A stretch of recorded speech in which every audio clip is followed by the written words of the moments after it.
ہو گئے تو اس کنٹینر کو تھرو اینڈ تھرو ہمیں بارڈر سے کلیئر کر دیں گے، زیادہ اس میں ریکوائرڈ نہیں کریں گے، کیونکہ یہ جو گڈس ہوتی ہیں اس کنٹینر میں وہ پاکستان کی نہیں ہوتی، تو ہمیں اور زیادہ کنسرن نہیں ہے اس میں، ایکسیپٹ دیٹ کہ وہ کراس سیفلی اینڈ سیکورلی ہو جائے پاکستان سے.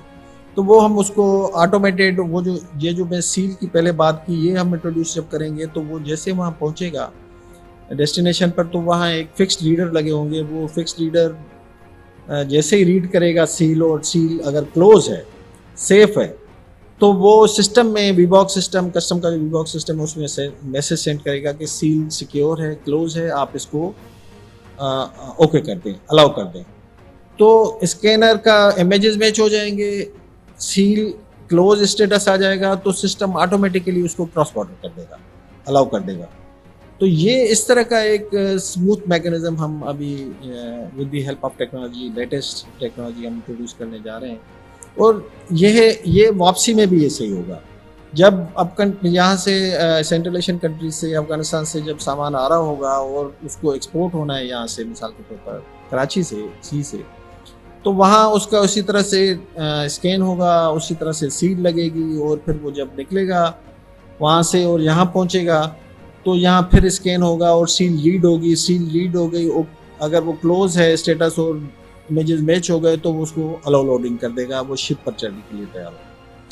تو وہ اسموتھ اتنا ہوگا کہ بغیر ہیومن انٹرونشن کے، کہ پاکستان کی جو اسٹریٹجک لوکیشن ہے اس ریجن میں، اس کو ہم ٹریڈ کے تھرو کیپٹلائز کرنے کی پوزیشن میں ہوں گے، by facilitating trade efficiently and effective.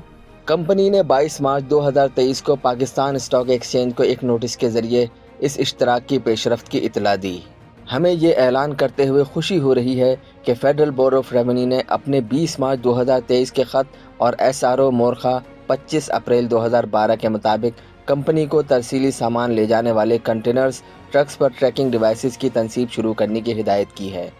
Notice میں مزید کہا گیا کہ FBR نے کمپنی سے کہا ہے کہ وہ ملک بھر کے تمام پورٹس پر کام شروع کرے جہاں سے کنسائنمنٹ کی ترسیل شروع کی جا رہی ہیں. TPL کارپوریشن لمیٹڈ کے سبسڈری کمپنی TPL ٹریکر نے کہا ہے کہ سیف ٹرانسپورٹ انوائرمنٹ پروجیکٹ سے حاصل ہونے والی آمدنی کے لحاظ سے کمپنی کے لائسنس کے دائرہ کار کو ٹرانس شپمنٹ کارگو کے ساتھ بڑھانے کے بعد اس کی ٹاپ لائن ارننگ پر مثبت اثر ہوگا. TPL ٹریکر نے FBR کی طرف سے فراہم کردہ STE لائسنس کے لیے کوالیفائی کیا اور تجارتی طور پر کنٹینر ٹریکنگ کی خدمات فراہم کرنا شروع کر دی. کسٹم ٹرانزٹ اور ٹرانس شپمنٹ کی نقل و حرکت میں کارگو چوری کی روک تھام کرنے اور دو طرفہ افغان ٹرانزٹ ٹریڈ ایگریمنٹ کی ضروریات کو پورا کرنے کے لیے FBR نے STE پروجیکٹ کا آغاز کیا تھا. TPL ٹریکر لمیٹڈ کو پاکستان میں دسمبر 2016 میں شامل کیا گیا. کمپنی TPL کارپوریشن لمیٹڈ کی سبسڈری کمپنی ہے، جبکہ TPL holdings private limited TPL tracker کی پیرنٹ کمپنی ہے. کمپنی فلیٹ مینجمنٹ سروسز کے ساتھ گاڑیوں کے ٹریکنگ آلات کی تنصیب اور فروخت میں بھی مصروف عمل ہے. اس کے علاوہ کمپنی انڈسٹریز کی ایک وسیع رینج کو انٹرنیٹ آف تھنگز سولوشنز بھی پرووائڈ کرتی ہے.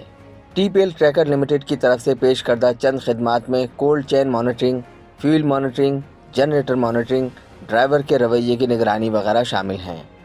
30 جون 2022 تک TPL ٹریکر کے 1203 شیئر ہولڈرز کے پاس کل 187.263 ملین شیئرز ہیں. ایسوسی ایٹس کمپنیز کے پاس تقریباً 65% کی بڑی شیئر ہولڈنگ ہے. جنرل پبلک کے پاس تقریباً 5% ہولڈنگ، فارن انویسٹر کے پاس تقریباً 2% ہولڈنگ، انشورنس کمپنیز کے پاس 1.3% اور بقایا ہولڈنگ دوسرے زمروں کے شیئر ہولڈرز کے پاس ہیں. Historical performance 2018-2022. TPL ٹریکر کی ٹاپ لائن ارننگ میں 2020 میں کمی کے علاوہ تمام سالوں میں اضافہ دیکھا گیا. یہ وہ سال تھا جب کمپنی نے نہ صرف آمدنی میں کمی دیکھی بلکہ نیگیٹو باٹم لائن بھی پوسٹ کیا. 2021 میں TPL ٹریکر نے تمام سالوں میں سب سے زیادہ آمدنی میں اضافے کے باوجود باٹم لائن منفی زون میں رہی، تاہم نقصانات کی شدت کچھ کم ہوئی. 2022 کمپنی کے لیے سب سے خوش قسمت سال معلوم ہوا، جس میں اس نے 2106 ملین روپے کی اب تک کی سب سے زیادہ آمدنی پوسٹ کی. کمپنی کا مارجن 2020 تک سکڑ رہا تھا. 2021 کے بعد بحالی کے آثار دکھنا شروع ہوئے. 2020 میں گاڑیوں کے فروخت میں بڑے پیمانے پر کمی کی وجہ سے کمپنی کی آمدنی میں سال بسال 9% کمی واقع ہوئی. کاروباری طبقات نے توقعات سے زیادہ کارکردگی کا مظاہرہ کیا، جس سے کمپنی کا مارجن 34% تک بڑھ گیا.